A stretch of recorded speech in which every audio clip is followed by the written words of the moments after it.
பிரபஞ்சம் எப்படி தோன்றியது மற்றும் எப்படி பரிணாம வளர்ச்சி அடைந்தது அப்படிங்கிறத பற்றி விளக்கக்கூடிய ஒரு இயற்பியல் கோட்பாடு தான் இது.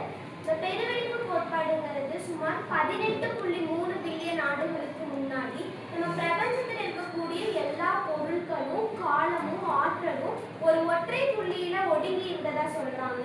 இந்த ஒற்றை புள்ளியை நம்ம இங்கிலீஷ்ல சிங்குலாரிட்டி அப்படின்னு சொல்லுவோம். இந்த ஒற்றை புள்ளி அப்படின்னா என்னன்னா, இது வந்துட்டு ஒரு கற்பனை செய்ய முடியாத அளவுக்கு வெப்பமும் எல்லையற்ற அடர்த்தியும். இந்த எல்லையற்ற அடர்த்தியை தான் நம்ம இங்கிலீஷ்ல இன்ஃபினிட்டிவ் டென்சிட்டி அப்படின்னு சொல்லுவோம். இந்த எல்லையற்ற அடர்த்தியையும் கொண்டது தான் இந்த ஒற்றை புள்ளி அப்படிங்கிறது. அடுத்து விரிவடைதல். விரிவடைதலை நம்ம இங்கிலீஷ்ல எக்ஸ்பான்ஷன் அப்படின்னு சொல்லுவோம்.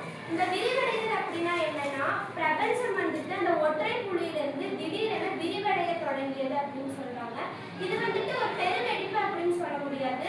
இந்த பிரபஞ்சம் வந்துட்டு விரிவடைஞ்ச ஒரு நிகழ்வை தான் பெருவெடிப்பு அப்படின்னு நம்ம சொல்லுவோம். இந்த பெருவெடிப்புக்கு அப்புறம் நம்ம விண்வெளியில ஒரு 5 விஷயங்கள் வந்துட்டு ஏற்பட்டது. முதல் வந்துட்டு குளிர்ச்சி அடைதல், தனிமங்கள் உருவாக்கம், நட்சத்திரங்கள் மற்றும் விண்மீன் திரள்கள் உருவாதல், நமது சூரிய குடும்பம், அடுத்து துகள்கள் உருவாக்கம். இந்த குளிர்ச்சி அடைதல் அப்படின்னா என்னன்னா, இந்த பெருவெடிப்பு நகர்ந்த 3 நிமிடங்களுக்கு அப்புறம் நம்ம பிரபஞ்சத்தில் இருக்கக்கூடிய வெப்பம் படிப்படியாக குறைய ஆரம்பித்தது அப்படின்னு சொல்றாங்க. இதெல்லாம் குளிர்ச்சி அடைதல் அப்படின்னு சொல்லுவோம். அடுத்து துகள்கள் உருவாக்கம்.